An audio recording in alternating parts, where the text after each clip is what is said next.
Um, this is gonna be It's a Small World, Chapter 12, Part 2, by emphasis on Ghostwriter. Let's get into this. It only made sense if he'd been truly actually alone his entire life.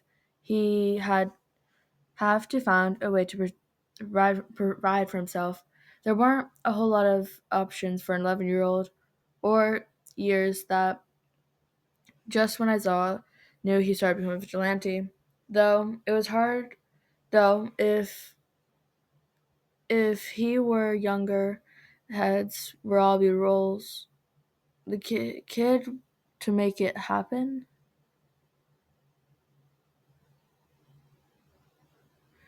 The under wouldn't be surprised if it wasn't there if it wasn't where the kid learned how to hack in the first place. Izzy had referenced an apartment in the past, and the kid wasn't old enough to lease one of his own.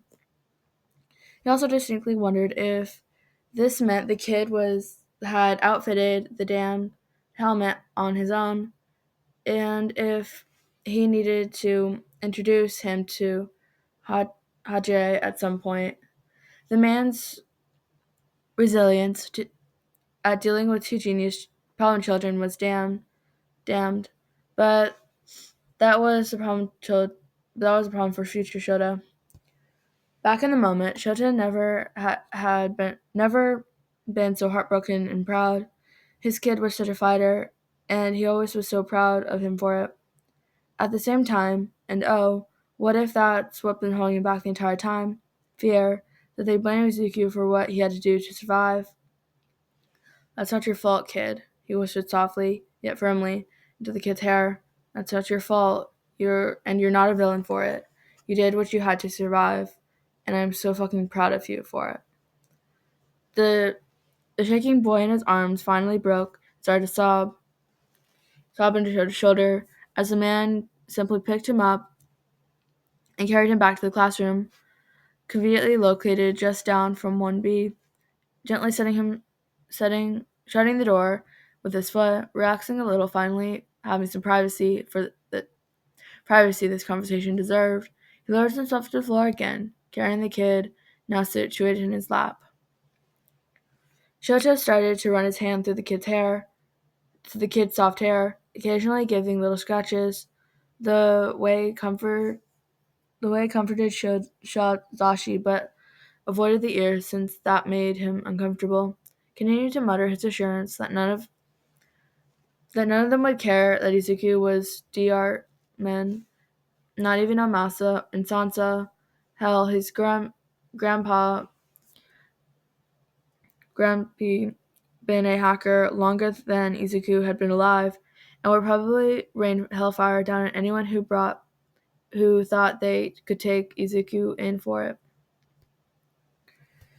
Eventually, Izuku calmed down, giving how long he'd been crying. He'd probably need an emotional release for a while. And Shota cracked a grin when he heard a stuttering purr kick up. If Shota given him an extra scratches for that, well, they've been presolved by his cat at home, who was none of your business. What happens now? Izuku finally lifted his head to ask. I suppose it depends on you, problem child. Shota responds, subtly thinking through each word before he said it. Old habits die hard, and his kid had been one half step from bolting for a very long time when this all started. If you alter if your alter ego was the last thing holding you back, you know full well we've had a room set up for you for ages. This changes nothing. And as a pro hero, teacher, someone who cares about you, I don't want you spending the rest of your life on your own. Zossi doesn't either. My place is safe though. Izuku maliciously gave an tired reply. Literally, poor boy sounded just a few seconds from falling asleep right in there, and Shota thought, "You deserve more than that," was Shota's simple reply, voice obviously soft. "Okay," Izuku nearly whispered, tones equally soft. Okay, let's do that." "Okay, okay." Shota made no move to pull the kid, his son, closer. For a few minutes, he smiled, bearing in green curls, smiled buried in green curls, as it had been a roller coaster of a day, and he wanted nothing more than to savor the moment they'd been waiting for years. They talk. They'd have to talk about what happened today, at least at the board of the broad strokes of what Izuku had actually gone through the last few years. But the kid was finally going home with them. Thought she would be so excited.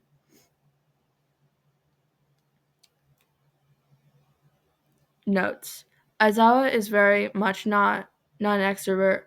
We're updating Izuku's quirk to abilities to summon dads too.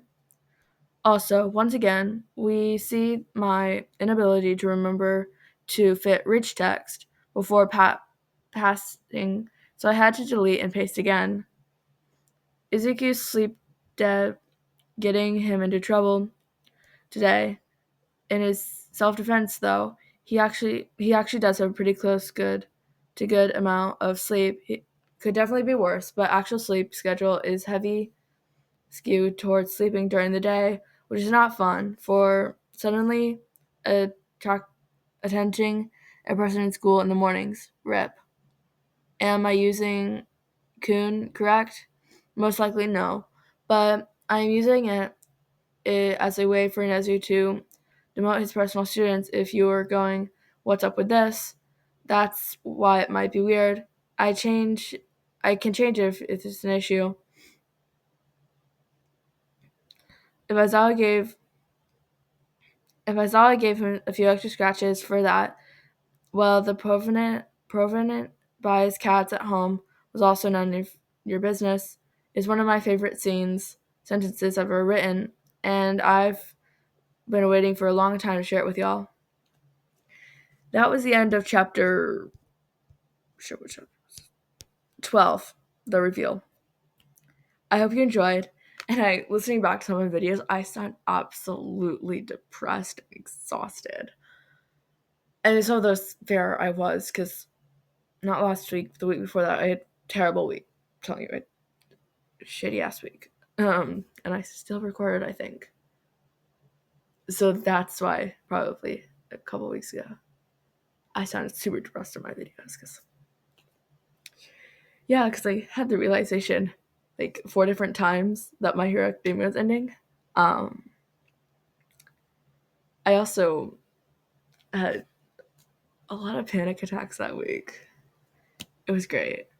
But anyway, my sunrise. I hope you enjoyed. Trying to think. Oh, the link is down in the description. Can't forget that.